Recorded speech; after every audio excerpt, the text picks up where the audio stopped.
ബദ്ർ, സത്യവും മിഥ്യയും വേർതിരിഞ്ഞ പോരാട്ടം. മക്കയുടെ മണ്ണിൽ തൗഹീദിന്റെ വെളിച്ചം പ്രഭ ചൊരിഞ്ഞു തുടങ്ങിയ കാലം. പ്രവാചകർ സല്ലല്ലാഹു അലൈഹി വസല്ലം സത്യസന്ദേശം പ്രചരിപ്പിച്ചപ്പോൾ ഖുറൈശികളിൽ നിന്ന് ഏൽക്കേണ്ടി വന്നത് അതിക്രൂരമായ പീഡനങ്ങളായിരുന്നു. നീണ്ട 13 വർഷം പ്രവാചകനും സഹാബത്തും മക്കയിൽ സഹനത്തിന്റെ കനൽപഥങ്ങളിലൂടെയാണ് സഞ്ചരിച്ചത്. സത്യം വിളിച്ചു പറഞ്ഞതിന്റെ പേരിൽ സുമയ്യ റളിയല്ലാഹു അൻഹയെ പോലുള്ളവർ രക്തസാക്ഷികളായി. ബിലാൽ റളിയല്ലാഹു അൻഹുവിനെ പോലുള്ളവർ ചുട്ടുപഴുത്ത മണലാരണ്യത്തിൽ മർദ്ദിക്കപ്പെട്ടു. സ്വന്തം നാട്ടിൽ മാനാഭിമാനത്തോടെ ജീവിക്കാൻ അനുവദിക്കാതെ ശത്രുക്കൾ അവരെ വേട്ടയാടിക്കൊണ്ടിരുന്നു. സാമൂഹികമായ ബഹിഷ്കരണത്തിലൂടെ മുസ്ലിങ്ങളെ പട്ടിണിക്കിട്ടും ശാരീരികമായി ഉപദ്രവിച്ചും ഇസ്ലാമിന്റെ നാമ്പുകളെ കരിച്ചുകളയാൻ ഖുറൈശി പ്രമാണിമാർ സർവ്വസന്നാഹങ്ങളും ഉപയോഗിച്ചു. എന്നാൽ വിശ്വാസത്തിന്റെ കരുത്തിനു മുന്നിൽ ആ മർദ്ദനങ്ങൾ തോറ്റുപോകുന്നതാണ് ലോകം കണ്ടത്.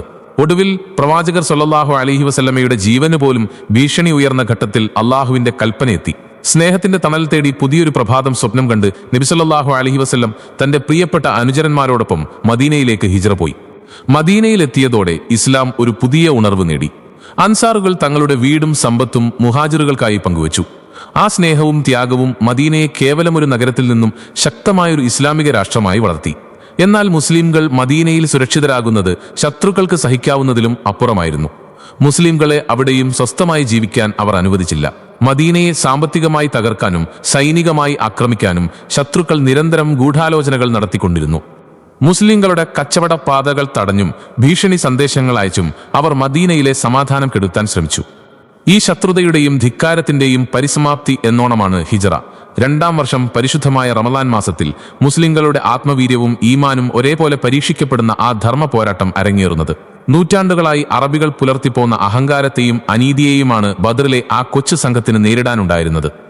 അതായിരുന്നു ലോകചരിത്രത്തിന്റെ ദിശ മാറ്റിവരച്ച, സത്യവും മിഥ്യയും വേർതിരിച്ച വിധിനിർണായകമായ ബദർ യുദ്ധം. ക്രിസ്താബ്ദം 624 ഹിജ്റ 2-ാം വർഷം റമളാൻ 17-നാണ് ചരിത്രപ്രസിദ്ധമായ ബദർ യുദ്ധം നടന്നത്. ലോക ചരിത്രത്തിൽ സമാനതകളില്ലാത്ത വിധം സത്യവും അസത്യവും നീതിയും അനീതിയും തമ്മിൽ ഏറ്റുമുട്ടിയ മഹത്തായ പോരാട്ടമായിരുന്നു അത്. ഇസ്ലാമിക ചരിത്രത്തിലെ പ്രഥമ യുദ്ധമെന്ന നിലയിലും ആയിരക്കണക്കിന് വരുന്ന ശത്രു സൈന്യത്തെ കേവലം 313 പേർ അടങ്ങുന്ന വിശ്വാസികൾ നേരിട്ടു എന്നതും ഈ യുദ്ധത്തിന്റെ പ്രാധാന്യം വർദ്ധിപ്പിക്കുന്നു.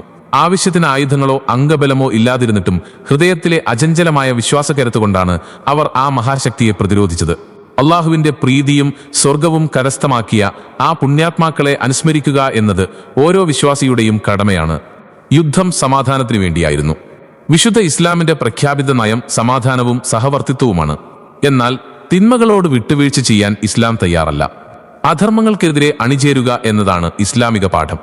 അക്രമങ്ങളിൽ നിന്ന് ഒളിച്ചോടുന്നത് കൂടുതൽ അരാജകത്വം ക്ഷണിച്ചു വരുത്തുമെന്ന് ഇസ്ലാം നമ്മെ പഠിപ്പിക്കുന്നു. അതുകൊണ്ട് തന്നെ ഇസ്ലാമിലെ യുദ്ധങ്ങൾ കേവലം അധിനിവേശങ്ങളല്ല, മറിച്ച് പ്രതിരോധങ്ങളായിരുന്നു. ക്രിസ്താബ്ദം 624 ജനുവരിയിലെ ഒരു വെള്ളിയാഴ്ചയായിരുന്നു ആ മഹത്തായ പോരാട്ടം. 313 സ്വഹാബികളാണ് മുസ്ലിം പക്ഷത്ത് അണിനിരന്നത്. ശത്രുക്കൾ 1000-ഓളം പേരുണ്ടായിരുന്നു. മുസ്ലിം പക്ഷത്ത് 96 മുഹാജിറുകളും 207 അൻസാറുകളുമാണ് ഉണ്ടായിരുന്നത്.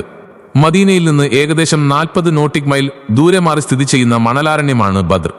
യഥാർത്ഥത്തിൽ ഒരു യുദ്ധത്തിനായിരുന്നില്ല പ്രവാചകനും സ്വഹാബത്തും പുറപ്പെട്ടത്. സിറിയയിൽ നിന്ന് മക്കയിലേക്ക് പോകുന്ന ഖുറൈശികളുടെ കച്ചവട സംഘത്തെ തടയുക എന്നതായിരുന്നു പ്രഥമ ലക്ഷ്യം. എന്നാൽ ഇതറിഞ്ഞ അബൂ സുഫിയാൻ തന്ത്രപരമായി രക്ഷപ്പെടുകയും സഹായത്തിനായി മക്കയിലേക്ക് ദൂതനെ അയക്കുകയും ചെയ്തു. ആ ദൂതൻ മക്കയിൽ ചെന്ന് വസ്ത്രങ്ങൾ കീറിപ്പറിച്ച് നിലവിളിച്ചുകൊണ്ട് മക്കക്കാരെ വിളിച്ചുണർത്തി. നിങ്ങളുടെ സമ്പത്ത് മുഹമ്മദും അനുയായികളും തടഞ്ഞു വച്ചിരിക്കുകയാണ്, എല്ലാവരും പുറപ്പെടുക എന്ന് അയാൾ അട്ടഹസിച്ചു.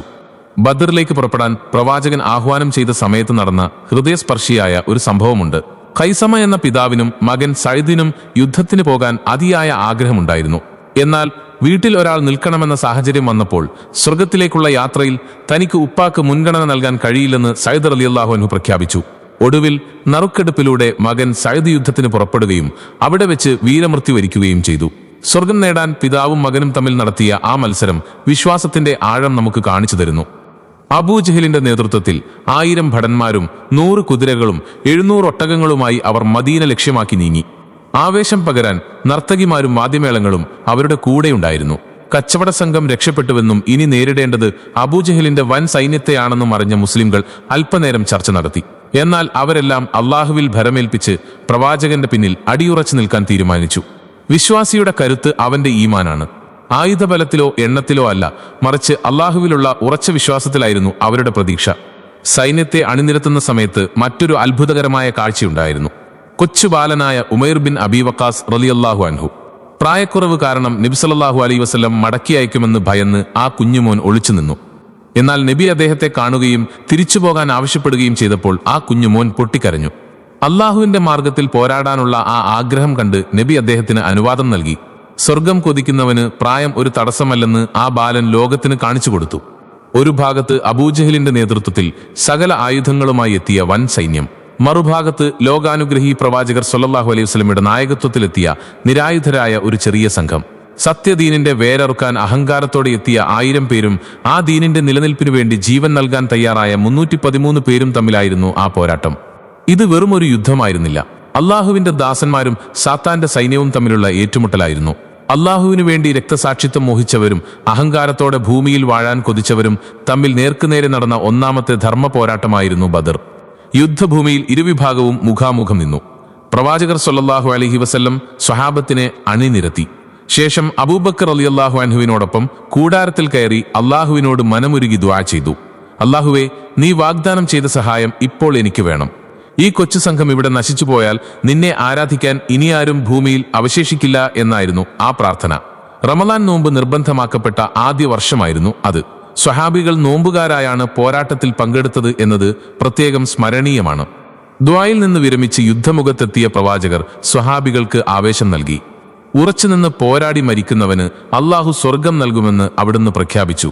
ഇത് കേട്ടപ്പോൾ കാരക്ക ചവച്ചു തിന്നുകയായിരുന്ന ഒരു സ്വഹാബി, സ്വർഗത്തിലേക്ക് പോകാൻ ഈ കാരക്ക തീരുന്നതുവരെ കാത്തിരിക്കുന്നത് വലിയ കാലതാമസമാണെന്ന് പറഞ്ഞ് അത് വലിച്ചെറിഞ്ഞ് യുദ്ധകളത്തിലേക്ക് കുതിച്ചു.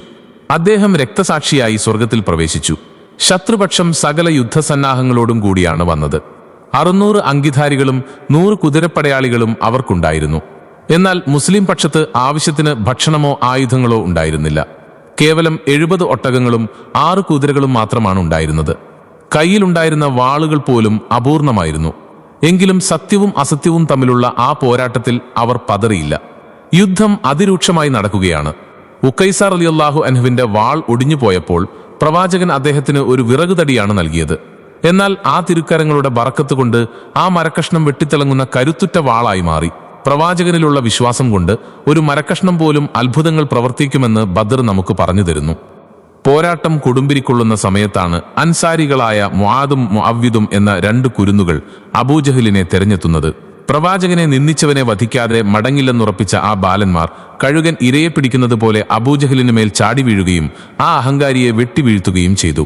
വിശ്വാസം ഹൃദയത്തിൽ തുടിക്കുന്ന കുരുന്നുകൾക്ക് മുന്നിൽ തകർന്നു വീഴാനുള്ളതേ ഉള്ളൂ ഏത് വലിയ ശത്രുവിന്റെയും അധികാരമെന്ന് അന്ന് ബദർ സാക്ഷ്യപ്പെടുത്തി. യുദ്ധം അവസാനിക്കാറായ ഘട്ടത്തിൽ ഉബൈദത്ത് ബിൻ ഹാരിസ് റളിയല്ലാഹു അൻഹു ചോരയിൽ കുളിച്ച് കിടക്കുകയായിരുന്നു. പ്രവാചകൻ അദ്ദേഹത്തിന്റെ ശിരസ് തന്റെ മടിയിൽ വെച്ചുകൊടുത്തു. അള്ളാഹുവിന്റെ റസൂലെ, ഞാനൊരു രക്തസാക്ഷിയാണോ എന്ന അദ്ദേഹത്തിന്റെ ചോദ്യത്തിന് അതെ എന്ന് നബി മറുപടി നൽകിയപ്പോൾ ആ വേദനക്കിടയിലും അദ്ദേഹത്തിന്റെ മുഖത്ത് പുഞ്ചിരി വിരിഞ്ഞു. പ്രവാചകന്റെ മടിയിൽ കിടന്ന് ശ്വാസം വിടാൻ കഴിയുന്നതിനേക്കാൾ വലിയൊരു ഭാഗ്യം മറ്റെന്താണ്? അള്ളാഹു മലക്കുകളെ ഇറക്കി പ്രവാചക സൈന്യത്തെ സഹായിച്ചു. അതോടെ അവരുടെ നിലതെറ്റി. ഘോര യുദ്ധത്തിനൊടുവിൽ 14 മുസ്ലിം സൈനികർ രക്തസാക്ഷികളായപ്പോൾ 70ഓളം ശത്രു നേതാക്കൾ കൊല്ലപ്പെട്ടു. ഇസ്ലാമിന്റെ കൊടിയ ശത്രുവായിരുന്ന അബൂജഹലും ആ യുദ്ധത്തിൽ കൊല്ലപ്പെട്ടു. അത്രയും പേർ തടവിലാക്കപ്പെടുകയും ചെയ്തു. യുദ്ധം കഴിഞ്ഞ് മടങ്ങി വന്നപ്പോൾ ഹാരിസ റളിയല്ലാഹു അൻഹുവിന്റെ ഉമ്മ നബിയോട് ചോദിച്ചത് തന്റെ മകൻ സ്വർഗത്തിലാണോ എന്നാണ്. അവൻ സ്വർഗത്തിലെ ഏറ്റവും ഉയർന്ന സ്ഥാനമായ ഫിർദൌസിലാണെന്ന് നബി പറഞ്ഞപ്പോൾ ആ ഉമ്മ സന്തോഷത്തോടെ മടങ്ങിപ്പോയി. സ്വന്തം മകന്റെ വിയോഗത്തേക്കാൾ വലിയ സന്തോഷം അവൻ സ്വർഗത്തിലെത്തി എന്ന അറിവാണെന്ന് ആ ഉമ്മ ലോകത്തിന് കാണിച്ചു കൊടുത്തു. ബദ്റിൽ വീരമൃത്യു വരിച്ച 14 സ്വഹാബികളെ അവിടെ തന്നെ സംസ്കരിച്ചു. ബദ്ർ ശുഹദാക്കൾ മരണപ്പെട്ടവരല്ലെന്നും അള്ളാഹുവിന്റെ പക്കൽ അവർ ജീവിച്ചിരിക്കുന്നവരാണെന്നും ഖുർആൻ പ്രഖ്യാപിക്കുന്നു. ഇസ്ലാമിക ലോകത്ത് അവർക്ക് അത്യുന്നത പദവിയാണുള്ളത്. വിശുദ്ധ റമളാനിൽ ലോകം ബദ്രീങ്ങളുടെ മഹത്വം വാഴ്ത്തുന്നു. അവർ അനുഷ്ഠിച്ച മഹാത്യാഗത്തെ നന്ദിയോടെ സ്മരിക്കുന്നു. ആ പുണ്യാത്മാക്കളുടെ ജീവിതം മാതൃകയാക്കാൻ വിശ്വാസികൾ പരിശ്രമിക്കുന്നു. നിങ്ങൾക്ക് ഇഷ്ടമുള്ളത് ചെയ്തുകൊള്ളുക, നിങ്ങളുടെ എല്ലാ പാപങ്ങളും ഞാൻ പുറത്തു തന്നിരിക്കുന്നു എന്ന് അള്ളാഹു അവരെക്കുറിച്ച് പറഞ്ഞതായി നബി സല്ലല്ലാഹു അലൈഹി വസല്ലം പഠിപ്പിക്കുന്നു. അവരുടെ ഔന്നത്യം മനസ്സിലാക്കാൻ ഈ വാക്കുകൾ മാത്രം മതി. വർത്തമാനകാലത്തും ബദറിന്റെ ഈ സന്ദേശം ഏറെ വിലപ്പെട്ടതാണ്. ബദർ ദിനം പ്രൗഢിയോടെ നാം ആചരിക്കുക. ആ പുണ്യാത്മാക്കളെ സ്മരിക്കുന്നത് നമ്മുടെ ഹൃദയങ്ങളിൽ വിശ്വാസത്തിന്റെ ചൈതന്യം നിറയ്ക്കാൻ സഹായിക്കും. പൈതൃക ബന്ധങ്ങൾ സുദൃഢമാക്കാനും അള്ളാഹുവിന്റെ പ്രീതി നേടാനും ആ ഓർമ്മകൾ നമുക്ക് കരുത്താകട്ടെ.